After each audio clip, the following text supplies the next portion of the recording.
बच्चों, आज से हम डी तथा एफ ब्लॉक के जो तत्व हैं उसको पढ़ने जा रहे हैं। डी तथा एफ ब्लॉक के तत्व मतलब ये संक्रमण तत्व है और अंतर संक्रमण तत्व कहे जाते हैं। आपने प्रतिनिधि तत्व जैसे आवर्त सारणी में आपने पढ़ा था कि जो तत्व होते हैं उसको हम 4 भाग में बांट सकते हैं। फर्स्ट पार्ट होता है प्रतिनिधि तत्व या रिप्रेजेंटेटिव एलिमेंट। सेकेंड पार्ट होता है जैसे अक्रिय गैसों का होता है, एक अक्रिय गैस के जो पूरा फैमिली है वो एक फैमिली हो गया। फिर हमने पढ़ा संक्रमण तत्व यानी संक्रमण धातु, और फिर हमने पढ़ा अंतर संक्रमण धातुएं। तो ये 4 कैटेगरी हमने आवर्त सारणी में पढ़ी। तो यहाँ से हम लोग प्रतिनिधि तत्व यानी एस ब्लॉक, पी ब्लॉक के बारे में, पी ब्लॉक का आपका हो गया है चैप्टर, तो पी ब्लॉक के बारे में आपने पढ़ा। एस ब्लॉक के कुछ तत्वों के बारे में आपने 11th क्लास में पढ़ा था। इस 12th में अब हम पढ़ने जा रहे हैं डी तथा एफ ब्लॉक के एलिमेंट्स। तो डी और एफ ब्लॉक के जो एलिमेंट्स होते हैं वो वास्तव में इसको, या मुख्य रूप से पहले हम डी को ही पढ़ लेते हैं। तो ये जैसे आवर्त सारणी का अगर हम इस तरह से एक ढांचा तैयार करें तो ये इस तरह से रहेगा। तो इधर पी ब्लॉक वाले एलिमेंट्स होते हैं, यहाँ पर एस ब्लॉक वाले एलिमेंट्स होते हैं, और बीच वाला जो भाग है ये डी ब्लॉक कहलाता है। और ये जो नीचे वाला पार्ट होता है जहाँ पर 2 श्रेणी बनी हुई है, इसको हम एफ ब्लॉक एलिमेंट्स या लैंथेनाइट एक श्रेणी और एक श्रेणी एक्टिनाइट की होती है।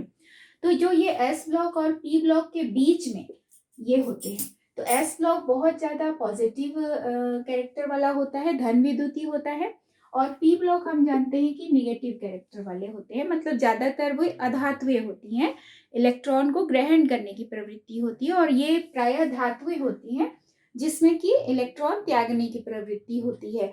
और जो ये डी ब्लॉक एलिमेंट्स होते हैं इसमें बीच में आ रहे हैं, मतलब ये संक्रमण हो रहा है, एस से धीरे धीरे संक्रमण होते होते पी में पहुंचा, मतलब धन से ऋण के बीच, धन विद्युतीय और ऋण विद्युतीय तत्व के बीच का ये भाग है, इसलिए इसको हम संक्रमण तत्व या ट्रांजिशन एलिमेंट कहते हैं, डी ब्लॉक एलिमेंट्स कहते हैं। डी ब्लॉक एलिमेंट्स को हम मुख्य रूप से 4 भागों में बांटते हैं, 4 श्रेणियों में बांटते हैं। एक होता है 3D श्रेणी, 4D श्रेणी, 5D श्रेणी और 6D श्रेणी।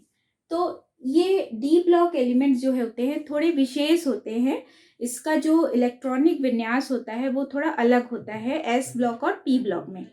तत्वों को जब वर्गीकृत किया गया आवर्त सारणी में, तो जैसे एस उपकोष में जो अंतिम इलेक्ट्रॉन, यदि किसी एलिमेंट का अंतिम इलेक्ट्रॉन एस उपकोष में प्रवेश करता है तो उसे हम एस ब्लॉक एलिमेंट की कैटेगरी में रख दिए। यदि किसी एलिमेंट का अंतिम इलेक्ट्रॉन पी में प्रवेश करता है तो हमने उसको पी में स्थान दे दिया। यदि किसी तत्व का अंतिम इलेक्ट्रॉन डी में प्रवेश करता है तो हमने उसको डी ब्लॉक में स्थान दे दिया। और यदि किसी एलिमेंट का जो अंतिम इलेक्ट्रॉन है वह एफ ब्लॉक में प्रवेश कर रहा है, एफ कोश में प्रवेश करता है, तो उसको हम एफ ब्लॉक एलिमेंट के नाम से जानते हैं। तो एस पी डी एफ का जो वर्गीकरण हुआ है वह किस आधार पर हुआ है? अंतिम इलेक्ट्रॉन के प्रवेश के आधार पर। तो यहाँ जो इसका इलेक्ट्रॉनिक विन्यास है वो बहुत ही इंपॉर्टेंट है डी ब्लॉक एलिमेंट का। जो डी ब्लॉक एलिमेंट्स होते हैं उसका जो इलेक्ट्रॉनिक विन्यास होता है वो होता है n-1 d 1 to 10 ns 1 to 2। किसी जगह पे ये 0 to 2 भी लिखा हुआ मिलेगा। तो यहाँ पर n-1 d 1 to 10 और ns 1 to 2 है। तो यहाँ पर जो ये n-1 है इसका अर्थ क्या है? ये पेनल्टीमेट शेल कहलाता है, या उपांतिम कोश, हिंदी में इसको कहते हैं उपांतिम कोश। यानी बाहर वाला कोश क्या हो गया यहाँ पर? ये n हो गया, यानी संयोजी कोश इसका n है, और इसका जस्ट अंदर वाला मतलब उपांतिम कोश ये होता है इसका n-1। यदि ये 5 होगा तो ये अंदर क्या हो जाएगा? 4 हो जाएगा। यदि n 4 होगा तो अंदर वाला क्या हो जाएगा? 3 हो जाएगा, मतलब एक घटा देंगे। तो इस तरह से जो डी ब्लॉक एलिमेंट्स होते हैं इनका जब हम इलेक्ट्रॉनिक विन्यास देखते हैं तो ये इलेक्ट्रॉनिक विन्यास इस प्रकार का होता है n-1 d 1 to 10 और ns 1 to 2। तो कैसे इस इलेक्ट्रॉनिक विन्यास को हम एक सूत्र के माध्यम से सरल तरीके से हल कर सकते हैं ये मैं आप लोगों को सिखाऊंगी। सबसे पहले हम डी ब्लॉक एलिमेंट्स का जो वर्गीकरण किया गया है 3D 4D 5D और उनके तत्वों को हम कैसे सरल तरीके से याद कर सकते हैं, आज मैं यही आपको बता देती हूँ। तो सबसे पहले हम 3D जो श्रेणी है उसके लिए एक छोटा सा याद कर लेते हैं। एक छोटा सा, ऐसे तो आप लोग तत्व को याद करेंगे ही और परमाणु क्रमांक भी उसका याद करना ही है आप लोगों को, लेकिन अगर उसको सरल तरीके से हम कोई चिन्ह के रूप में उसको याद कर ले तो बहुत जल्दी याद हो जाता है हम लोगों को कोई भी चीज़। तो जैसे एक हम छोटा सा गाना जैसा बना लेते हैं कि कुछ भी हो सकता है यहाँ पर, ऐसा कोई किसी के नाम को लेकर इसमें नहीं कहा जा रहा है, किसी के नाम विशेष पे आपको नहीं जाना है यहाँ पर कि किसी नाम को लेकर आपको यहाँ पर कोई हंसी उड़ाने वाली भी बात नहीं है। आपको सीधे सीधे इसको हमको पढ़ना है और कैसे हम चीज़ को जल्दी याद रखें।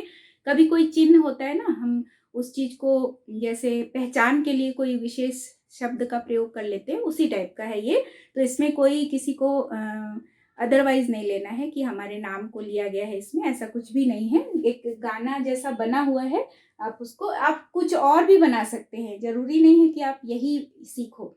मैं एक तरीका बता रही हूँ कि आप ऐसा भी करके तत्वों को सीक्वेंस में तत्व याद हो जाते हैं हमें, कई बार हमें सीक्वेंस नहीं याद होता है, तो सीक्वेंस को याद करने के लिए ऐसा सरल तरीका आपको अपनाना ही चाहिए। तो सबसे पहले हम 3D श्रेणी को पढ़ लेते हैं।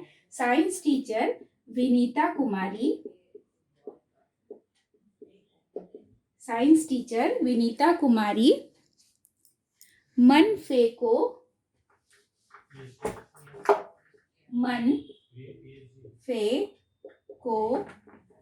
नी क्यों जलाती है। ठीक है, साइंस टीचर विनीता कुमारी मन फेको नी क्यों जलाती हैं।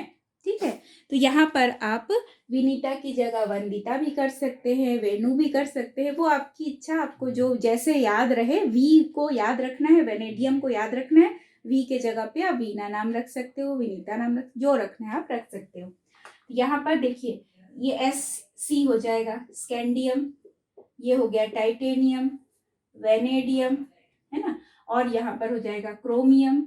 यहाँ पर मन लिखा है मतलब यहाँ पर मैंगनीज हो गया, फे लिखा है मतलब Fe हो गया, को लिखा है मतलब CO हो गया, और Ni हो जाएगा नी के लिए, और Q के लिए कॉपर हो गया, और इसके लिए हो गया जिंक। तो ये बन गया आपका एक सरल सा एक गाना बन गया, और इस आधार पर आप scandium, titanium, vanadium, chromium, manganese, iron, cobalt, nickel, copper, zinc, और ये सीक्वेंस में अगर आपको याद हो जाता है तो परमाणु क्रमांक लिखना बहुत आसान हो जाता है, क्योंकि हम यहाँ पर लिख सकते हैं 21 से लेके 30 तक। तो ये 22, 23, 24, 25, 26, 27, 28, 29 और ये 30। तो मतलब प्रत्येक जो श्रेणी होती है उसमें 10-10 एलिमेंट होते हैं। तो इस आधार पर आप इसको याद कर सकते हैं, इसको आप लोग लिख लीजिए। दूसरा हम 4D श्रेणी के लिए देख लेते हैं कि 4D श्रेणी में किस प्रकार से हम सरल करके पढ़ सकते हैं। तो 4D श्रेणी के लिए आपका जो सूत्र है कि यारी जरा निभा मौत तक, यारी जरा निभा मौत तक, है ना। ये एक सिंपल सा यहाँ भी सूत्र है कि यारी जरा निभा मौत तक, रुकावट राह में पड़े आग में कूद जा। भले रुकावट आए, रुकावट राह में पड़े तो आग में कूद जा। ऐसा कूदना नहीं है आग में, ऐसा कोई सलाह नहीं दिया जा रहा है कि आपको कोई रुकावट आए। हम लोग तो ये सलाह देंगे कि कोई रुकावट जीवन में आता है तो आपको आगे बढ़ते जाना है, आग में नहीं कूदना है। यहाँ पर उसको अदरवाइज नहीं लेंगे हम, आग में कूद जा याद करने के लिए एक हंसने का तरीका हो गया, और हमें याद भी हो जा रहा है बहुत आसानी से कि यारी जरा निभा मौत तक, रुकावट राह में पड़े तो आग में कूद जा। ऐसे करके याद कर लेना है आपको। और इस प्रकार कौन कौन से इसमें एलिमेंट्स है वो आप लोग देख लीजिए। यारी है तो यारी यहाँ पे वाई हो गया, इट्रियम, ठीक है, जरा मतलब हो गया जिरकोनियम, ZR, निभा मतलब नियोबियम हो गया, ठीक है। और मौत तक मतलब यहाँ पर हो गया मॉलिब्डेनम, तक यानी हो गया टीसी, टीसी को ऐसे प्रोनाउंस कर रहे हैं तक, है ना, ये तक हो गया। रुकावट, रुकावट से हो गया आरयू मतलब रुथीनियम, राह से हो गया रोडियम, राह में को एक साथ ले लिए, एक जैसे तुक्का होता है ना उस टाइप का ले लिए। पड़े से हो गया पैलेडियम, है ना, पीडी पड़े हो गया। और आग मतलब हो गया यहाँ पर एजी, इसको आग पढ़ लिए, आग में कूद जा, ठीक है। तो 10 हुए कि नहीं, 1 2 3 4 5 6 7 8 9 ही हुए।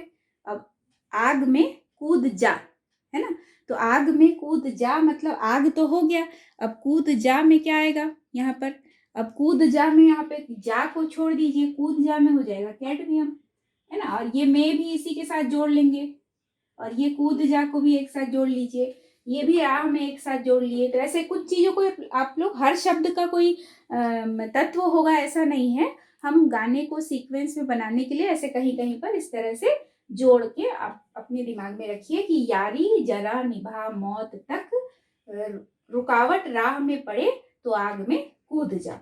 यारी से हो गया इट्रियम, है ना, ये 30 इसका नहीं है। अब आप लोग इसको कैसे याद करोगे कि इट्रियम का कितना होगा परमाणु क्रमांक, तो इट्रियम का क्या होगा, 21 में आप 18 जोड़ दो, तो 21 में आप 18 जोड़ोगे तो क्या आएगा यहाँ पर 9, और ये हो गया 39। तो यहाँ पर 18 जोड़ने पर 39 हुआ, तो हम 39 से स्टार्ट करते हैं, 39 40, यहाँ पर 41, यहाँ 41 हो गया, ये 42 हो गया, 43, फिर 44, 45, 46, 47, 48। तो इस तरह से हम इसके परमाणु क्रमांक को भी बहुत आसानी से सीख सकते हैं। अब हम 5D, 3D और 4D हमने देखा, अब हम 5D श्रेणी के बारे में पढ़ेंगे कि 5D श्रेणी को हम सरल तरीके से कैसे पढ़ सकते हैं। तो इसका जो सीक्वेंस है वो बहुत और आसान है कि ला हफ्ता, ला हफ्ता अलग अलग लिख देते हैं, हफ्ता, वरना रे ओसामा, वरना रे ओसामा, इधर पिटाई और होगी, रे ओसामा।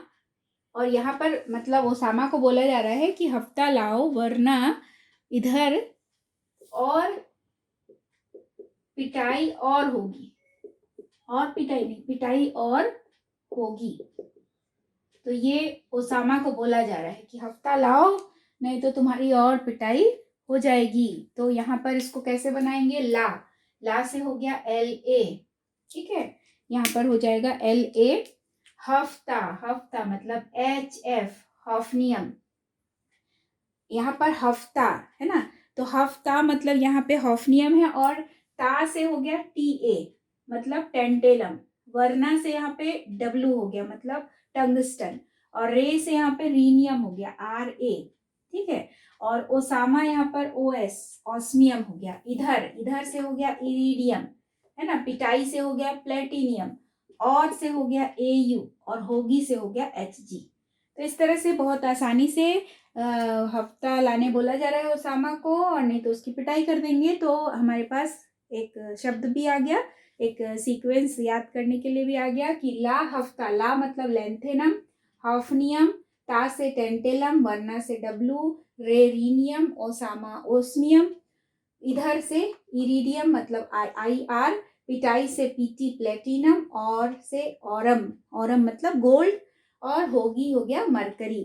तो ये जो तत्व का प्रतीक चिन्ह है वो भी आपको याद होना चाहिए, केवल गाना याद करने से नहीं होगा। यदि किसी बच्चे को याद हो जाता है ऐसे ही सीक्वेंस तो बहुत अच्छी बात है, जिनको याद नहीं हो पाता है उनके लिए ये सरल तरीका है। अब आप इसके परमाणु क्रमांक को कैसे सीखेंगे, जैसे आप लोगों को बताया गया कि संक्रमण तत्व के अंदर से उठाकर ही क्या बनाया गया, अंतर संक्रमण तत्व बनाया गया। तो अंदर से उठा के मतलब यहाँ पर जो हम लोग 5D श्रेणी देखते हैं ना, तो 5D श्रेणी में जैसे ये मान लीजिए क्या है, लेंथेनम है, तो लेंथेनम के का जो है परमाणु क्रमांक वो है 57। तो 58 से लेकर के जो 71 तक के परमाणु क्रमांक वाले तत्व हैं, ये कहलाते हैं लैंथेनाइड। यानी इनके गुण जो है, मतलब ये जो 58 से लेके 71 तक के जितने भी एलिमेंट्स है, इनका जो अंतिम इलेक्ट्रॉन है ना, वो प्रवेश करता है एफ उपकोष में, इसलिए इसको हटा दिया गया, यहाँ से सीधे लाया गया लैंथेनम के बाद सीधे हॉफनियम। तो ये हो गया 72। 71 तक कहाँ है, लैंथेनाइड में नीचे की तरफ। अब 72 जो है वो हॉफनियम हो गया। अब आप सीक्वेंस में लिखते चलिए, याद यही बस इतना ही आपको याद रखना है कि यहाँ 57 के बाद 72 है, तो 14 एलिमेंट्स जो है यहाँ पर वो नीचे है लैंथेनाइड बीच के। तो यहाँ 72, टेंटेलम 73, टंगस्टन 74, रीनियम 75, ओसामा लिखा है ऑस्मियम मतलब 76, इरिडियम हो गया 77 और प्लेटिनम 78, गोल्ड हो गया 79 और मरकरी हो गया 80।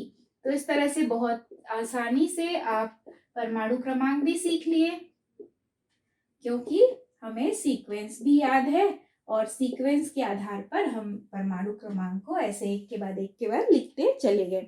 तो आपको बहुत आसानी से ये परमाणु क्रमांक और उसका जो सीक्वेंस है वो याद हो जाएगा। ऐसे ही हम लोग इसके लिए भी पढ़ेंगे, जब लैंथेनाइड एक्टिनाइड की शुरुआत करेंगे तो लैंथेनाइड एक्टिनाइड का भी सीक्वेंस हम याद करने का प्रयास करेंगे।